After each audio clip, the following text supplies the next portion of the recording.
হযরত আবু হুরায়রা রাদিয়াল্লাহু তাআলা আনহু হতে বর্ণিত, তিনি বলেন, রাসূলুল্লাহ সাল্লাল্লাহু আলাইহি ওয়াসাল্লাম বলেছেন, রমজানের পরে সেরা রোজা হলো আল্লাহর মাস মুহররমের রোজা, আর ফরজ সালাতের পরে সেরা সালাত হলো রাতের সালাত।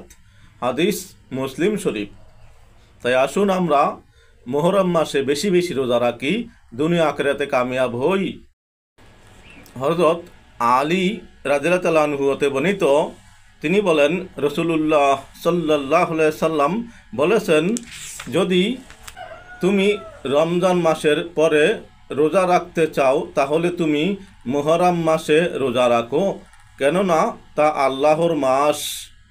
সেখানে এমন একদিন রয়েছে যাতে আল্লাহ তাআলা একটি সম্প্রদায়ের তাওবা কবুল করেছেন আর অন্য একটি সম্প্রদায়ের তাওবা কবুল করবেন।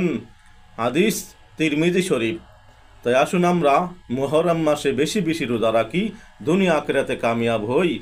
হযরত ইবনু আব্বাস রাদিয়াল্লাহু তাআলা আনহু হতে বর্ণিত, তিনি বলেন, রাসূলুল্লাহ সাল্লাল্লাহু আলাইহি ওয়াসাল্লাম বলেছেন, যে ব্যক্তি আরাফাত দিন রোজা রাখবে তার জন্যে 2 বছরের গুনাহের কাফফারা হয়ে যাবে, আর যে ব্যক্তি মুহররম মাসে একদিন রোজা রাখবে তার প্রত্যেক দিনের বিনিময়ে 30 দিন রোজা রাখার সমান হবে।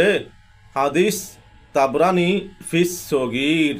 তাই আসুন মুহররম মাসে আমরা বেশি বেশি রোজা রাখি, দুনিয়া আখিরাতে কামিয়াব হই। হযরত ইবনু আব্বাস রাদিয়াল্লাহু তাআলা আনহু হতে বর্ণিত, তিনি বলেন, রাসূলুল্লাহ সাল্লাল্লাহু আলাইহি ওয়াসাল্লাম বলেছেন, যে ব্যক্তি আরাফাত দিন রোজা রাখবে তার জন্যে 2 বছরের গুনাহের কাফফারা হয়ে যাবে, আর যে ব্যক্তি মুহররম মাসে একদিন রোজা রাখবে তার প্রত্যেক দিনের বিনিময়ে 30 দিন রোজা রাখার সমান হবে। হাদিস তাবরানি ফিস সগীর। তাই আসুন মুহররম মাসে আমরা বেশি বেশি রোজা রাখি, দুনিয়া আখিরাতে কামিয়াব হই। হযরত আলী রাদিয়াল্লাহু তাআলা আনহু হতে বর্ণিত, তিনি বলেন, রাসূলুল্লাহ সাল্লাল্লাহু আলাইহি সাল্লাম বলেছেন, যদি তুমি রমজান মাসের পরে রোজা রাখতে চাও তাহলে তুমি মুহররম মাসে রোজা রাখো, কেননা তা আল্লাহর মাস।